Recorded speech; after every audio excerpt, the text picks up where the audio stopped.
dahil na-interview na natin itong mga nasa gitna, nasa right side. Ayan si Chancey ang i-interviewin natin. Chancey, kamusta po ang Paskong UPLB 2024 niyo po? Hindi ko inasahan na maraming dadalo at marami tayong pinapasaya na mga estudyante at mga kawani ng UPLB. Kung gaano ninyo pinasaya ang buong UPLB community.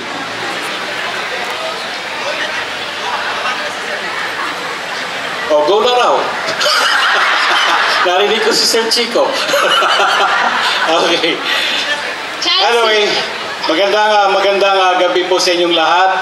Kasama na ang ating mga Vice Chancellors, mga dekano na nandito, mga miyembro ng ating Management Committee, Directors, ang ating mga student performers. Nasiyahan ba kayo sa kanila?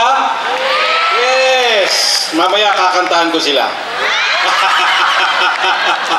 Of course, kasama dyan ang mga alumni, nandyan ang ating mga members ng ating UPLB community, outside the UPLB community, lahat ng kawani ng ating pamantasan.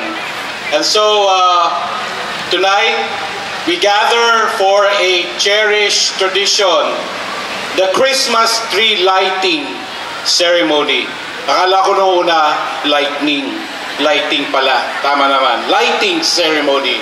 And in the years since this tradition was first started, the UPLB Christmas tree has become our community's symbol of light, of hope, of unity, guiding us toward a brighter tomorrow. And within this year's theme, nagniningning ang mga puso sa paglilingkod, we dedicate this celebration to the spirit of service which has been UPLB's inspiration as we navigate the challenges and the triumphs of the past year.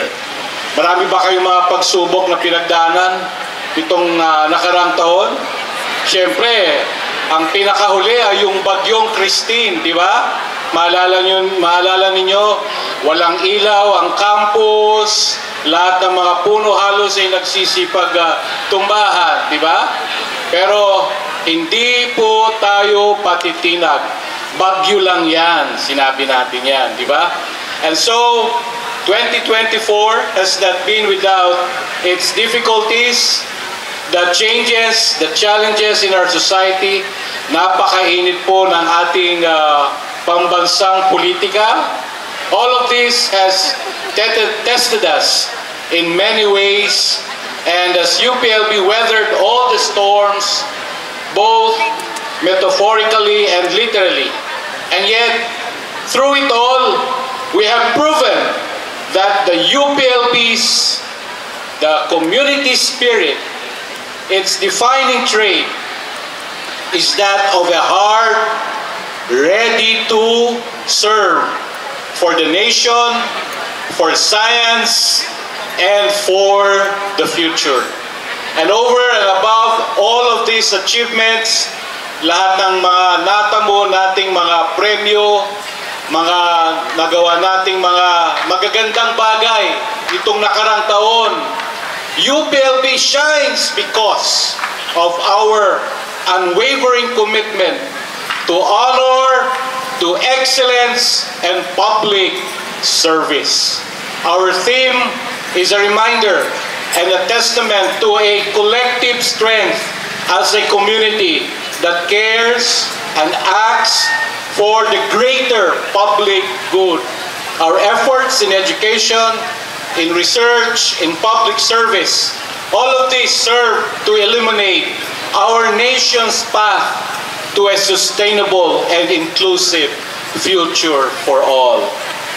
Bawat proyekto, mga programa na ating sinimulan at ipinatupad ngayong taon ay patunay na sa kalooban ng bawat scholar ng bayan tumitibok ang puso na handang maglingkod at magdala ng pagbabago.